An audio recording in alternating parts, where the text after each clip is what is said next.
কাজ করেছি ইতিমধ্যে, তার মধ্যে উল্লেখ জেনে ভালো লাগবে আমাদের হাতে যখন আমরা কাজ শুরু করেছিলাম আমরা একটি সমন্বিত ডেটাবেস প্রস্তুত করতে পেরেছি, যেখানে আমাদের কাছে তো হেল্পার যারা, যাদের সহযোগী অর্থাৎ গাড়ি চালকদের যারা সহযোগী রয়েছে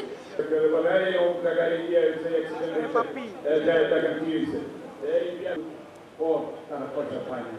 হ্যাঁ, শ্রমিক ইউনিয়ন থেকে ৩৫,০০০ টাকা দেয়। এটা আমি ট্রাস্টি বোর্ড আছে, এই ট্রাস্টি বোর্ডটা কেন সৃষ্টি হয়েছে? কারণ আমরা প্রত্যেক বিদ্যুৎ ফান্ড যে দুর্ঘটনা জনিত কারণে, হ্যাঁ, দুর্ঘটনা জনিত যে ঘটনা একটা নর্মাল আহত যদি হয়, নর্মাল আহত তারা ১ লক্ষ টাকা। শ্রমিক আছে কিনা তাদেরই আমরা এটা দেখি, কিন্তু হঠাৎ দিয়ে আপনি একটা গাড়ি দেন যে তিনি স্বাগত বক্তব্য প্রদান করবেন। ভাই দিচ্ছি না, এই ফান্ড থেকে সফলতায় ঢুকে তাহলে আমাদের মিউচুয়াল ফান্ড আছে, এই মিউচুয়াল ফান্ডের থেকে আর এই যে বেতন বৃদ্ধি যে আইন সর্বোচ্চ ১৩,০০০ ৮,০০০ টাকা ৬৫,০০০ টাকা। আসসালামু আলাইকুম।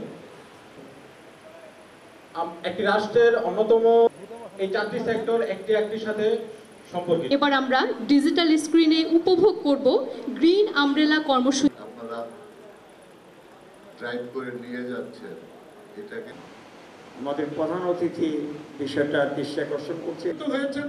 আমরা বিকিও সেখানে কিছুটা সম্পৃক্ত হয়ে সহযোগিতা। কোনো পেনশন নাই, আমি মনে করি এরা জাতীয় পর্যায়ে উদ্যোগ নেওয়া হচ্ছে, সেই উদ্যোগটা আপনারা পৌঁছায় দিচ্ছেন, আবার আমাদেরকে বাড়িতে নিয়ে আসছেন। তারা এই যে ভূমিকা পালন করছেন এত বড় একটি সেক্টর, তারা কোনোভাবে তাদের ওই রিটায়ারমেন্টের পরে বেনিফিটের কথা আমাদের সম্মানিত একজন বলেছে। আসলে এইটার জন্য দরকার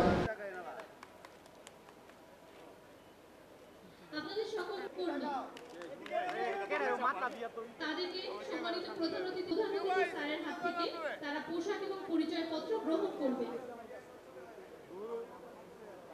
তারা মঞ্চে এসে আমাদের প্রধান অতিথি স্যারের কাছ থেকে পোশাক মোহাম্মদ জীবন ভান্ডারী, সরকারি গাড়ি চালক সুলতান আহমেদ এবং মোহাম্মদ রুবেল নারায়ণগঞ্জে কর্মরত আছেন।